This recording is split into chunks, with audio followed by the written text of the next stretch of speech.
अस्सलाम वालेकुम। मेरा नाम मोहम्मद समीउल्लाह है और मैं पिछले 5 साल से ई कॉमर्स में एज ए जनरल मैनेजर की पोस्ट के ऊपर हूँ और ई कॉमर्स के तमाम तार ऑपरेशंस को डील कर रहा हूँ। आज का जो हमारा टॉपिक है वो अमेज़न सेलर सेंट्रल ओवरव्यू है। This is a complete guide for the beginners. So let's start on the screen. So आज के जो लेक्चर की हाईलाइट्स हैं उसमें हम ये समझ सकेंगे कि एक सेलर सेंट्रल होता क्या है, आप एक प्रोडक्ट को किस तरह से ऐड कर सकते हैं, आप अपनी इन्वेंट्री को कैसे चेक कर सकते हैं, डिटेल पेजेस को किस तरह से आप अपडेट कर सकते हैं, प्लस इनकी प्राइसेस को FBA शिपमेंट्स के हवाले से आप किस तरह से इस सेक्शन को मैनेज कर सकते हैं, and what is the most important in the seller central dashboard and etcetera etcetera. तो सबसे पहले हम ये समझते हैं what do we mean by the Amazon seller central. इसकी शॉर्ट सी एक डेफिनेशन है, Amazon seller central is the main dashboard for the third party sellers to manage their business on Amazon. मतलब ये होगा कि हम जो थर्ड पार्टी सेलर्स होते हैं, जस्ट लाइक एंटरप्रेन्योर्स हैं, स्मॉल एंड बिजनेस ओनर्स हैं, वो किस तरह से अपने बिजनेसेस को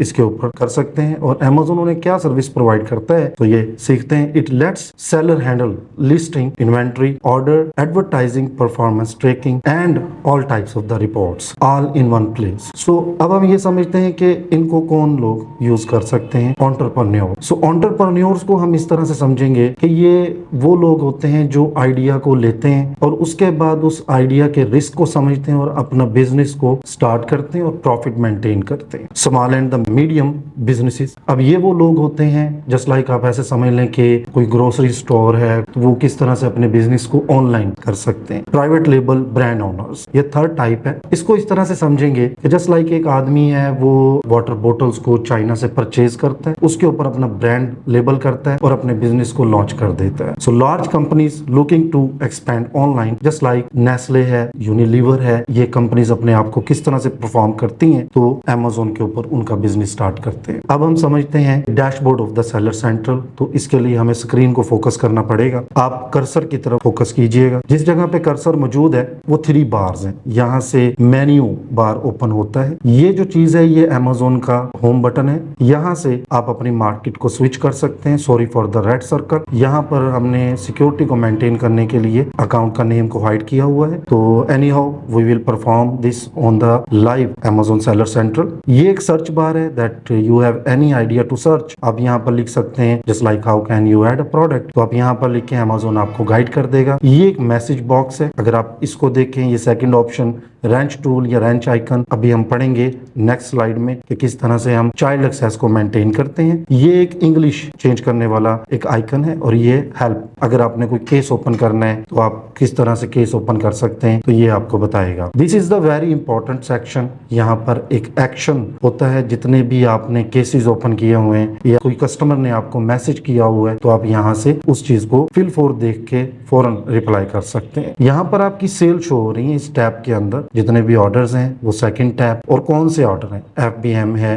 FBA के ऑर्डर्स हैं, यहाँ पर वो आपको डिटेल बताई जा रही है। अगर इस सेक्शन को देखें तो ये बायर्स मैसेजेस हैं और बायर की तरफ से जो आने वाले इंफॉर्मेशन, किसी भी टाइप की इंक्वायरी यहाँ पर होगी जिसे 24 आवर के अंदर आपने रिप्लाई करना है। तो फीचर्ड ऑफर यानी कि ये बाय बॉक्स भी हम इसे कह सकते हैं। अगर आपकी प्राइसेस एक्यूरेट हैं और ये इसका जो एरो है ये अपग्रेड की तरफ है तो इसका मतलब है कि आपकी जो बाय बॉक्स है वो बिल्कुल एक्टिवली काम कर रहा है और हेल्दी है। सेलर फीडबैक के हवाले से मैं आपको कहूंगा कि हम नेक्स्ट स्लाइड में से डिस्कस करेंगे क्योंकि मैं आपको इसको डिटेल में समझाना चाहता हूं। सो नेक्स्ट टैब की तरफ मूव करते हैं तो ये पेमेंट्स हैं, जितनी भी आपकी पेमेंट्स पड़ी हुई हैं अकाउंट्स के अंदर वो यहाँ पर शो होगी। IPI यानी कि इन्वेंट्री परफॉर्मेंस इंडेक्स, इसके भी 4 मैट्रिक्स होती हैं तो इसको भी हम अभी होल्ड करते हैं। ये नेक्स्ट स्लाइड में सेलर फीडबैक के साथ हम इसे डिस्कस करेंगे। So global promotion sales, let's say Amazon आपको ग्लोबली भी रिकमेंड करता है that you can sell your product at a global level. इसका मैं एग्जांपल इस तरह से दूंगा, आप US में सेल कर रहे हैं तो आप ये चाहते हैं कि मैं उसी प्रोडक्ट को UK में भी सेल करूं तो आप उसी प्रोडक्ट को रिफ्लेक्ट कर सकते हैं by using the Amazon tool sell global. वापस स्क्रीन की तरफ चलते हैं तो ये जो आप देख रहे हैं ऑप्शंस, यहाँ पर एक सेक्शन देख रहे हैं कम्युनिकेशन, सेलर फोरम्स के हवाले से जितनी भी न्यूज हैं, जो लेटेस्ट अपडेट्स हैं वो अमेज़न की यहाँ पर आ रही हैं। अब ये जो चीजें आपको रिकमेंडेशंस मैं आपको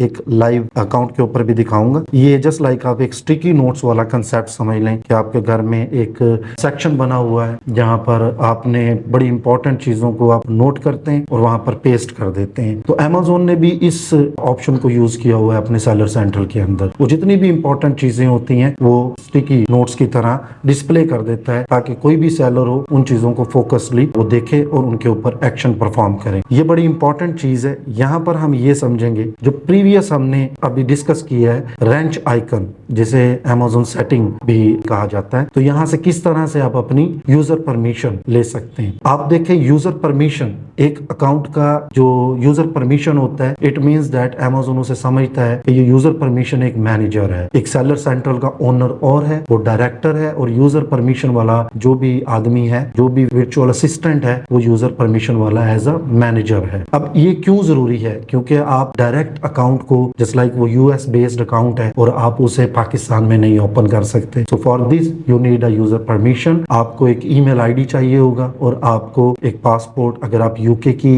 एक्सेस ले रहे हैं आपको पासपोर्ट चाहिए होगा, और अगर आप यूएस की एक्सेस ले रहे हैं तो सिंपल आपको सिर्फ एक ईमेल आईडी और एक आपका नाम जो अकॉर्डिंग टू CNIC आपका एक्यूरेट नेम होना चाहिए। तो वापस स्क्रीन की तरफ चलते हैं और रेंच आइकन को इन डिटेल एक्सप्लोर करते हैं। ये आप देख रहे हैं कि एक सेटिंग आइकन है। यहाँ पर main account information, notification, preferences, login setting, यानी कि लॉगिन सेटिंग से आप अपना पासवर्ड, अपने अकाउंट की नंबर वगैरह को चेंज कर सकते हैं। एनी हाउ मैं आपको यहाँ पर एक इन्फॉर्मेशन ऐड करना चाहूंगा। अकाउंट आप साइन अप करते हैं तो जो फोन नंबर दे देते हैं वो दोबारा चेंज नहीं होता। इस चीज को आप याद रखिएगा। बैक टू स्क्रीन आते हैं। रिटर्न सेटिंग्स को आप चेंज कर सकते हैं, गिफ्ट, शिपिंग सेटिंग, टैक्स, और यहाँ पर ये बड़ा इंपॉर्टेंट एक ऑप्शन है यूजर परमिशन। सबसे पहले तो हम पढ़ते हैं कि ये यूजर परमिशन होती क्या है। The seller must send you an invitation by going to their setting और user permission page on the platform, adding your email and assigning your specific permission levels. अब ये चीज है क्या, इसको जरा हम समझने की कोशिश करते हैं। कुछ ऐसे सेलर्स होते हैं उन्हें ये भी नहीं पता होता किस तरह से आपने इन्विटेशन सेंड करना है। तो ये इसीलिए आपको पढ़ाया जा रहा है कि आप इसको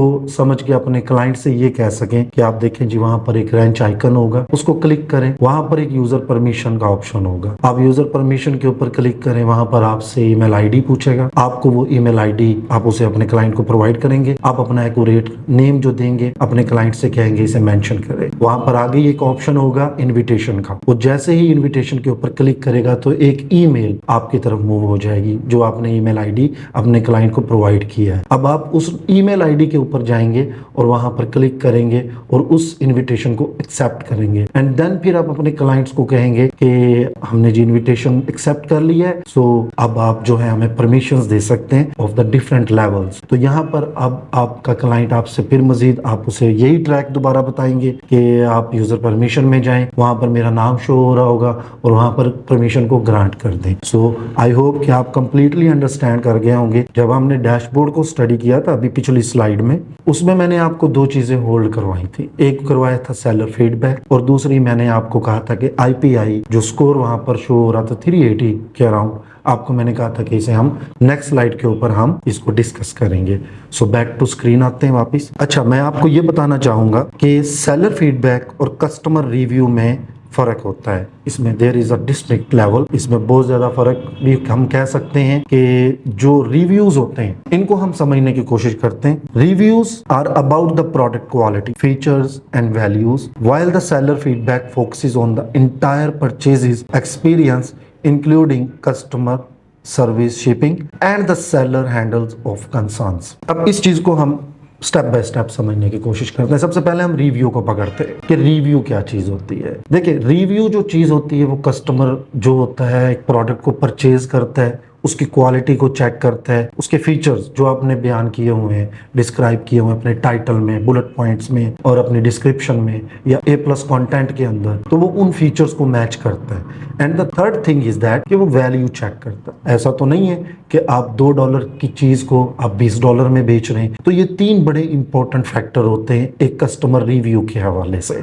यानी कि quality, features and the value. अब जो फीडबैक, सेलर फीडबैक, ये इंटायर कस्टमर के एक्सपीरियंस के लेवल के ऊपर होता है। Just like including the customer services, उसे कस्टमर को किस तरह से आपने पैकेज भेजा है, उसे सही तरीके से रिसीव भी हुआ है, शिपिंग ऑन टाइम हुई है, कस्टमर को लेट तो नहीं मिला, या the seller handling of concerns, ये बड़ी इंपॉर्टेंट चीज है। यानी कि सेलर्स ने ऑन टाइम आपको जो सर्विस प्रोवाइड की है ये बिल्कुल एक्यूरेट है, बड़ा professionally, how beautifully he deals, कि किस तरह से उसने कस्टमर को रिस्पॉन्ड किया है। ये ज्यादातर मैं कहूंगा कि FBM में यूज होता है। तो FBM क्योंकि सैलरी से खुद डील कर रहा होता है, FBA में ये चीजें अमेज़न खुद ही इसको कर रहा होता है। अगर आप FBA में आपको एक नेगेटिव रिव्यू मिल जाता है और वो सेलर फीडबैक होता है, so you can raise a appeal for to remove this seller feedback, because आप अमेज़न की तरफ से इस चीज को करवा रहे हैं, यानी कि FBA में इस चीज को करवा रहे हैं। ओके, बैक टू स्क्रीन आते हैं और जो सेकंड पॉइंट हमने छोड़ा था IPI, इन्वेंट्री परफॉर्मेंस इंडेक्स, उसको हम पढ़ते हैं। जैसा कि मैंने आपको बताया था कि इन्वेंट्री परफॉर्मेंस इंडेक्स जो स्कोर होता है, इसकी 4 मेन मैट्रिक्स होती हैं। The first metric is excess inventory, how much stock you have that is more than required and not selling. Sell through rate, how quickly your product have sold in the past 90 days. The higher the sales, the better the rate. Stranded inventory, stock that is in Amazon warehouse but not available for sale, for example due to the listing error or inactive status. In stock inventory, how well you keep your best selling product in stock so that they don't run out. इनको हम समझने की कोशिश करते हैं। पहला जो point था वो एक्सेस इन्वेंट्री के हवाले से था, यानी कि हमने कहा कि IPI की 4 मैट्रिक्स होती हैं, तो जो फर्स्ट मैट्रिक्स है इसकी एक्सेस इन्वेंट्री, यानी कि आपने कितना आपका ऐसा स्टॉक है जो Amazon को आपने इजाफी भिजवाया हुआ है और वो सेल भी नहीं हो रहा, ये फर्स्ट मैट्रिक। दूसरी जो मैट्रिक है वो सेल थ्रू रेट है, भी आपने जो प्रोडक्ट भेजा वो कितनी जल्दी Amazon के वेयर हाउस से वो सेल हो गया, आउट चला गया, कस्टमर के हैंड में चला गया। अब जितना अच्छा आपकी सेल होगी, जितनी अच्छी आपकी सेल होगी, उतना ही अच्छा आपका सेल थ्रू रेट होगा, इसे STR भी बोलते हैं। सो नेक्स्ट है स्ट्रैंडेड इन्वेंट्री, जो हमने पॉइंट अभी रीड किया था। स्ट्रैंडेड इन्वेंट्री जो होता है कि Amazon के वेयर हाउस में जो स्टॉक पड़ा हुआ है but not available for the sale होता है, यानी कि Amazon आपकी लिस्टिंग को इनएक्टिव कर देता है या कोई ऐसी कंप्लाइंस आपसे मांग लेता है। जस्ट लाइक अगर आपको बेबी प्रोडक्ट आपने किया हुआ है तो it may be possible Amazon आपसे कोई कंप्लाइंस मांग ले, कोई सर्टिफिकेट मांग ले, जस्ट लाइक CPC का सर्टिफिकेट है या कोई और सर्टिफिकेट जो आपके प्रोडक्ट की बेस्ट फिटिंग के ऊपर हो, यूजर मैनुअल मांग सकता है। तो इस टाइप की इन्वेंट्री जो होती है वो स्ट्रैंडेड हो जाती है, या आपने कोई Amazon की policy according to the content break कर दी है या आपने कोई पॉलिसी फॉलो नहीं की है, तो वो जो इन्वेंट्री होती है वो स्टैंडर्ड हो जाती है, और जब तक आप उस इन्वेंट्री का एरर रिमूव नहीं करते वो इन्वेंट्री दोबारा एक्टिव नहीं होती। नेक्स्ट जो चीज होती है वो in stock inventory, this is the fourth metric of the IPI, यानी कि यहाँ पर हम ये समझेंगे कि आपने जो इन्वेंट्री मंगवाई वो सेल हो गई, तो उसकी आप जैसे ही वो आउट ऑफ द स्टॉक होने से पहले आपने बहुत अच्छी प्लानिंग की और इन्वेंट्री को दोबारा मंगवा लिया। अब इस तरह से क्या होगा कि जो आपकी जो लिस्टिंग की इन्वेंट्री है वो रेन आउट नहीं होगी, मतलब वो खत्म नहीं होगी, आपकी प्रोडक्ट लाइव खड़ी रहेगी। अब ये जो 4 मैट्रिक्स होती हैं ये IPI स्कोर को डिसाइड करती है, यानी कि IPI स्कोर का अगर ये 0 से 1000 की रेंज होती है, और 0 से 1000 मीन अगर आपका स्कोर बहुत अच्छा है, 500 प्लस है, तो आपने बहुत अच्छी अपनी इन्वेंट्री को मैनेज कर रखा है, और अगर 500 से लेस है तो इट मीन्स आपको मेहनत करने की जरूरत है, आपको इन्वेंट्री के ऊपर फोकस करने की जरूरत है, इससे आपकी सेल बहुत ज्यादा अच्छी हो सकती है। अब ये जो चीजें हमने पढ़ी ये Amazon के डैशबोर्ड के हवाले से थी। अब इसका बड़ा इंपॉर्टेंट मेन्यू बार है जिसे हमें डिस्कस करने की जरूरत है। सो let's start the menu bar, हम इसे डिस्कस करते हैं और मैं आपसे रिक्वेस्ट करूंगा कि आप स्क्रीन की तरफ फोकस कीजिएगा। सो मेन्यू बार में जो पहला ऑप्शन होता है कैटलॉग, इसमें जो सबसे इंपॉर्टेंट फीचर है वो ऐड अ प्रोडक्ट है, बाकी भी बड़े इंपॉर्टेंट है, just like add a product we upload, complete your draft, view selling applications, upload images, upload and manage videos. कहना चाहूंगा कि अभी हम ओवरव्यू को डिस्कस कर रहे हैं, हम ये सीख रहे हैं कि Amazon का डैशबोर्ड किस तरह से नजर आता है, कितना यूजर फ्रेंडली है और हम उसे किस तरह से समझ सकते हैं, और दूसरा हम जो चीजें हैं चाइल्ड एक्सेस किस तरह से ले सकते हैं ये हम पढ़ रहे हैं अभी, और तीसरा जो इसका मेन्यू बार है इसके अंदर क्या क्या चीजें हैं, और मैं ये भी बताऊंगा आपको लास्ट में कि कौन सी ऐसी चीजें हैं जो रोजाना की बुनियाद के ऊपर आपने सेलर सेंटर के ऊपर देखनी है। तो मैं फिर आपसे कहूंगा कि ये हम ओवरव्यू पढ़ रहे हैं, इसके मजीद जो लेक्चर हैं जो इन डिटेल मतलब प्रोडक्ट को किस तरह से ऐड करना है, आप इन्वेंट्री को किस तरह से अपडेट करना है, उसके कौन कौन से स्टेप है, किस किस तरह से आपने इन्वेंट्री ऑप्शंस खोलने, वो आने वाले लेक्चर्स का पार्ट होगा। So let's back to the screen again. So add a product को हम इस तरह से डिफाइन करेंगे, to list a new item और match an existing one in Amazon catalogue. हम इस तरह से इसे एक्सप्लेन करेंगे कि अगर आपने कोई न्यू प्रोडक्ट, जस्ट लाइक अगर आप Amazon प्राइवेट लेबल कर रहे हैं तो डेफिनेटली आपका अपना प्रोडक्ट है, ब्रांडेड आइटम है। इट मींस उसका कंसेप्ट इस तरह से लेंगे कि हमको वो Amazon के ऊपर पहले नहीं सेल हो रहा, तो आपने उसकी एक नई लिस्टिंग क्रिएट करनी है। सो ऐड अ प्रोडक्ट जो फीचर है आपको इसमें हेल्प आउट करेगा। और दूसरी जो चीज़ होती है वो होलसेल में, यानी कि एग्जिस्टिंग प्रोडक्ट है, आपने सिर्फ मैच करनी है चीज़ें, उसका आपने एसन डालना है, पिक कॉपी करना है और फिर ऐड करके उसे सर्च करके लिस्ट करना है। तो ये नेक्स्ट लेक्चर्स में ये पार्ट होंगे, काफ़ी इंटरेस्टिंग होगा इंशाल्लाह, और नेक्स्ट लेक्चर्स में हम पढ़ेंगे। सो दूसरा जो पॉइंट है, ऐड प्रोडक्ट विया अपलोड। ओके, इसको हम किस तरह से एक्सप्लेन करेंगे, इसको हम समझते हैं। अब देखें, अगर आपने एक प्रोडक्ट लॉन्च करना है, अब यहाँ पर अगर आप 70 प्रोडक्ट को, यानी कि आपके पास एक ऐसा प्रोडक्ट है जिसकी 70 वेरिएशंस हैं, तो आपने उसको किस तरह से अपलोड करना है। आप अगर एक एक करके अपलोड करेंगे वो तो काफ़ी ज़्यादा टाइम ले जाएगा।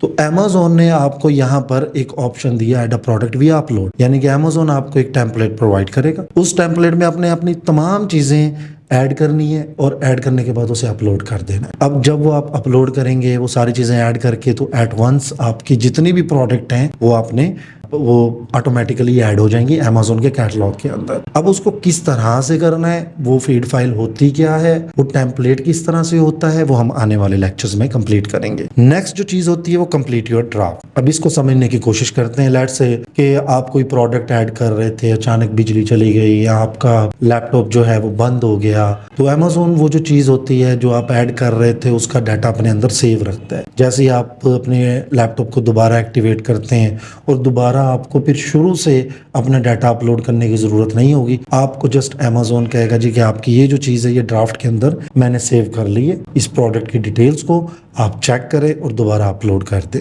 सो नेक्स्ट जो ऑप्शन है वो व्यू सेलिंग एप्लीकेशन है। अच्छा, इसको हम पढ़ते हैं। It shows the status of your approval request for the restricted और द गेटेड प्रोडक्ट और कैटेगरीज। ओके, इसको हम समझते हैं। यहाँ पर हम ये देखते हैं कि जो व्यू सेलिंग एप्लीकेशन है, कोई ऐसी प्रोडक्ट होती है जिसके ऊपर आपको Amazon से अप्रूवल चाहिए होती है, गेटेड और अनगेटेड। इस कंसेप्ट को मैं दोबारा, हमने पीछे पढ़ा होगा, इस कंसेप्ट को हम दोबारा एक्सप्लोर करते हैं। गेटेड प्रोडक्ट वो होती हैं जिसके ऊपर आपको सर्टिफिकेशंस रिक्वायर्ड होते हैं। जस्ट लाइक पॉपिट एक प्रोडक्ट है, आप उसको सेल कर रहे हैं। अब ये टॉय आइटम है, यानी कि बच्चे इसे मुंह में ले सकते, इसको हैंड के अंदर इसके साथ जो है ना वो प्ले आउट करते हैं, तो इट मे बी पॉसिबल उसका कलर उतर सकता है। तो Amazon थोड़ा सा कॉन्शियस रहता है। Amazon कहता है जी कि आप ये बताएं कि ये प्रोडक्ट कितना स्टर्डी है, इसका मटेरियल कितना अच्छा है, तो इसके लिए आप मुझे CPC सर्टिफिकेट दें, यानी कि चाइल्ड प्रोटेक्शन सर्टिफिकेट। अब इस टाइप की जो प्रोडक्ट होती हैं वो गेटेड प्रोडक्ट होती हैं। कुछ प्रोडक्ट ऐसी होती हैं जिनके ऊपर आपको सर्टिफिकेशन की जरूरत नहीं होती, तो आप उसको as it is view selling application में आपको जाने की जरूरत नहीं है, एज इट इज आपको लिस्ट कर सकते हैं। नेक्स्ट इसमें फीचर है upload images. Upload product images for your listing. Simple है, upload and the manage videos. आप यहाँ से अपनी वीडियोस को अपलोड कर सकते हैं। सो नेक्स्ट जो इम्पोर्टेंट मेन्यू बार में Amazon का इन्वेंट्री डैशबोर्ड है, इसको हम एक्सप्लोर करते हैं। अब जैसे ही हम इसके ऊपर क्लिक करते हैं तो आगे इसके भी टूल्स हमारे सामने डिस्प्ले हो जाते हैं। सबसे पहला मैनेज ऑल इन्वेंट्री, उसके बाद manage seller fulfil product, sell global, automotive fitments, और ये जो पोर्शन नीचे आप देख रहे हैं यहाँ पर स्क्रीन में, ये FBA के हवाले से, ठीक है। यहाँ पर आप FBA इन्वेंट्री देख रहे हैं, shipments opportunities, remote fulfilment with FBA, manage pan EU FBA inventory. So let's discuss them step by step. सबसे पहले मैनेज ऑल इन्वेंट्री। अब मैनेज ऑल इन्वेंट्री को हम थोड़ा सा एक्सप्लेन करते हैं। This dashboard is used to view edit price and the manage stock for your all active and inactive listings. इसको डिफाइन करते हैं इन डिटेल। अब यहाँ पर एक डैशबोर्ड की बात की गई है। जैसे ही आप मेन्यू बार में जाते हैं, आप इन्वेंट्री ऑप्शन के ऊपर अपना कर्सर लेकर जाते हैं, नेक्स्ट एक बार आपके पास आता है, आप मैनेज ऑल इन्वेंट्री के ऊपर क्लिक कर देते हैं, तो यहाँ पर आपको एक इन्वेंट्री डैशबोर्ड आपके सामने आ जाता है। अब इन्वेंट्री डैशबोर्ड जो होता है उसके अंदर तमाम आपकी जितनी भी आप प्रोडक्ट सेल कर रहे हैं आप वो देख सकते हैं। आप ये देख सकते हैं कि वहां पर प्राइसेस क्या शो हो रही हैं। अगर FBM में प्रोडक्ट चल रही तो उनकी इन्वेंट्री क्या हो गई है, अगर FBA में चल रहे हैं तो उनकी इन्वेंट्री का लेवल किस तरह से जा रहा है। तो ये सारी की सारी चीजें आपको मैनेज ऑल इन्वेंट्री के डैशबोर्ड के अंदर मिल जाती हैं। Next, manage seller fulfilled products के ऑप्शन को हम स्टडी करते हैं। So let's back to the screen. Manage seller fulfilled products ये बेसिकली FBM है और ये उन सेलर्स के लिए है जो FBA नहीं कर रहे हैं और FBM में कर रहे हैं। View and manage listings you fulfil not FBA including stock pricing and updates. Sell global जो थर्ड ऑप्शन है, it means to expand and manage your product listings across Amazon international marketplaces. Okay, इसको मैं again define करना चाहूंगा। हमने dashboard के ऊपर एक ऑप्शन को ग्लोबल सेल्स के हवाले से रीड किया था। वहां पर मैंने एक बात ऐड की थी, अगर आप US में अपने प्रोडक्ट को बेच रहे हैं तो ये एक ऐसा फीचर है कि आप उसी प्रोडक्ट को UK में भी सेल कर सकते हैं। अब ये फीचर इतना ज्यादा इंपॉर्टेंट क्यों है? वहां पर मैंने एक बात ऐड नहीं की थी और मैं अब ऐड करना चाहूंगा। लेट्स से अगर आपके US के प्रोडक्ट के ऊपर 30 रिव्यूज हैं, सो जैसे ही आप अपनी लिस्टिंग को रिफ्लेक्ट करेंगे UK के अंदर तो आपके वो रिव्यूज भी वहां पर शिफ्ट हो जाएंगे। यानी कि अगर कोई UK में बंदा बैठ के आपकी प्रोडक्ट को मैनेज कर रहा है, आपकी प्रोडक्ट को देख रहा है, आपकी प्रोडक्ट को परचेज करना चाह रहा है तो उसे रिव्यूज भी शो होंगे। बट यहाँ पर एक इंपॉर्टेंट चीज ये है कि आपको UK के अंदर अपनी इन्वेंट्री भी भिजवानी पड़ेगी। सो इसको आने वाले लेक्चर में हम मजीद एक्सप्लोर करेंगे। So let's back to the screen. Next है automotive fitment. Features to specify vehicle compatibility, make, model, year for automotive parts and the accessories. इस चीज को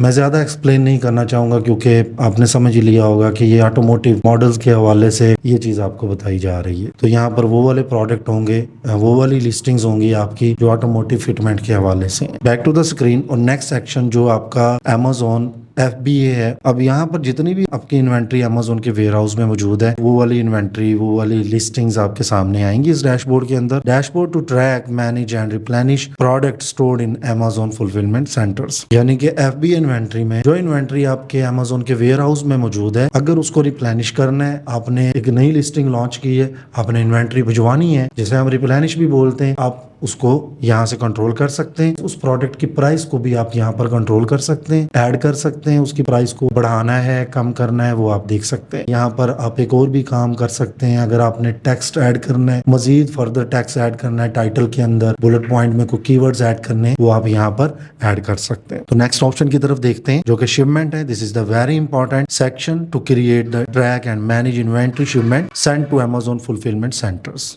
ये क्यों इंपॉर्टेंट है? यहाँ पर आपको एक Amazon को कंप्लीट आपने इंफॉर्मेशन Amazon के जो सिस्टम है उसमें ऐड करनी है। लेट्स से जी कि अगर आप एक इन्वेंट्री Amazon को भिजवा रहे हैं जिसके 100 यूनिट्स हैं तो आपने पैकिंग के हवाले से बताना है, वो इन्वेंट्री जिन बॉक्स के अंदर है उनकी डायमेंशंस आपने बतानी है, उसका वेट बताना है, कितने बॉक्सेस जा रहे हैं, किस तरह से वो इन्वेंट्री पैक की हुई है और फिर आप उसको किस जरिए से, मतलब बाय ओशन भिजवा रहे हैं, बाय एयर भिजवा रहे हैं, ये सारी चीजें आपको यहाँ पर फीड करनी पड़ती हैं। देन फिर Amazon आपको एक वेयर हाउस अलॉट कर देता है कि आप ये इन्वेंट्री फला वेयर हाउस में भेज दें, वो आप अपने सप्लायर को भेज देते हैं एंड देन फिर सप्लायर उस इन्वेंट्री को उस एड्रेस उस वेयर हाउस में पहुंचा देता है। सो नेक्स्ट ऑप्शन हम पढ़ते opportunities. Provide Amazon suggestions to improve sales, pricing, ads, listing for better performance. यहाँ पर Amazon आपको बताता है कि आप अपनी सेल्स किस तरह से इंप्रूव कर सकते हैं, एड्स किस तरह से आप अच्छे कर सकते हैं, उनके एड्स के थ्रू किस तरह से आप सेल ला सकते हैं। Remote fulfilment with FBA program that lets you sell products stored in UK Amazon warehouse to customer in other marketplaces without sending separate inventory। अच्छा, ये भी बड़ा इंपॉर्टेंट है। लेट्स से अगर आप यूके में चीज को बेच रहे हैं, डेफिनेटली यूके के साथ दूसरे भी मार्केट्स हैं जस्ट लाइक जर्मनी है, इटली है, ऑस्ट्रेलिया उसके साथ अटैच मार्केट में आती हैं। अब आपकी तो सारी इन्वेंट्री पड़ी हुई है यूके के वेयर हाउस में, तो आप रिमोट फुलफिलमेंट विद FBA के फीचर को यूज कर सकते हैं। अब यहाँ पर आपकी जो प्रोडक्ट पोस्ट है वो दूसरी कंट्रीज में शो होगी, बट आपको अपनी इन्वेंट्री वहां भिजवाने की जरूरत नहीं है। And the next is the very important, the manage pan European FB inventory. अब ये क्योंकि हम यूके के अकाउंट को डिस्कस कर रहे हैं, सो ये ऑप्शन यूके के अंदर मौजूद होगा। तो यहाँ पर मैं आपको ये बात इसलिए बता रहा हूँ कि इट मे बी पॉसिबल आप यूएस का सेलर सेंट्रल आपके सामने हो और आपको ये ऑप्शन नजर ना आए वहां पर। सो बेसिकली हम यूनाइटेड किंगडम के अकाउंट को डिस्कस कर रहे हैं, तो इसी वजह से यहाँ पर ये ऑप्शन शो हो रहा है, manage pan European FB inventory. अब यहाँ पर क्या होता है इसको थोड़ा सा रीड करते हैं। Tool to distribute and track your FBA stock across Amazon European marketplaces for faster delivery and the lower fees। इसका रिलेशन पिछले पॉइंट के साथ है जो हमने पढ़ा रिमोट फुलफिलमेंट विद FBA। मैंने आपको वहां पर कहा था जी कि आपकी इन्वेंट्री जो है वहां पर भिजवाने की जरूरत नहीं है। जो पहला पॉइंट था उसके ऊपर अगर कोई कस्टमर ऑर्डर परचेज करता है तो वो ऑर्डर उसे काफी टाइम बाद पहुंचेगा, डेफिनेटली उसे वेट करना पड़ेगा कस्टमर को, और इससे आपका जो बिजनेस है वो इफेक्ट हो सकता है। तो Amazon ने यूरोप के अंदर क्या किया, उसने कहा जी कि आप अपनी इन्वेंट्री को डिस्ट्रीब्यूट कर सकते हैं by using the pan European FBA inventory system. अब Amazon क्या करेगा, आपकी इन्वेंट्री को डिस्ट्रीब्यूट कर देगा डिफरेंट वेयर हाउसेज में। अब इससे क्या होगा, इट मे बी पॉसिबल कि वो कस्टमर अगर ऑस्ट्रेलिया का है वो ऑर्डर परचेज कर रहा है तो it may be possible Amazon देखेगा कि नजदीकी कौन सा ऐसा वेयर हाउस है जो नियर है और जो ये कस्टमर है उसे इजीली ये आइटम कम से कम डेज में रिसीव हो सकता है, तो Amazon आपके उस प्रोडक्ट को उसी वेयर हाउस से शिप कर देगा। सो इसका ये इंपॉर्टेंट एक फीचर था। तो नेक्स्ट हम टूल की तरफ मूव करते हैं, आइटम बार में, मेन्यू बार के अंदर, जो कि प्राइसिंग है। इसमें दो फर्दर इंपॉर्टेंट ऑप्शंस आते हैं, pricing health and automate pricing. Okay, इसको एक्सप्लेन करते हैं। Pricing health dashboard showing how competitive your product prices are and alerts for overpriced और अनकॉम्पिटिटिव लिस्टिंग्स। यानी कि आपकी जो प्रोडक्ट है, आपकी जो प्राइस है, आप यहाँ से चेक कर सकते हैं कि वो प्राइस एक्यूरेट भी है। ये तो नहीं है कि आपने प्राइस बहुत ज्यादा रख दी है एक प्रोडक्ट की, तो यहाँ पर आप उसे ये चेक कर सकते हैं। And the second option is automate pricing tool that automatically adjust your product prices based on rules and you set to stay competitive। इसको एक्सप्लेन करते हैं। ये भी ऑप्शन सेलेक्ट कर सकते हैं। एक तो ऊपर वाला ऑप्शन था जिसमें आप मैनुअली चेक करते हैं, अपनी प्रोडक्ट की प्राइस को कम कर देते हैं और ज्यादा कर देते हैं, और जो ये सेकंड ऑप्शन आप देख लें ऑटोमेट प्राइसिंग का, यहाँ पर आप प्रोडक्ट की जो प्राइसिंग होती है वो ऑटोमेटिकली सेट कर सकते हैं। आप कुछ रूल Amazon को बता सकते हैं कि यहाँ से प्राइस कम ना जाए और यहाँ से प्राइस ऊपर ना जाए, तो Amazon अपनी स्लॉट में चेक करके ऑटोमेटिकली आपकी प्राइस को कम या ज्यादा कर देगा लिस्टिंग की प्रोडक्ट की।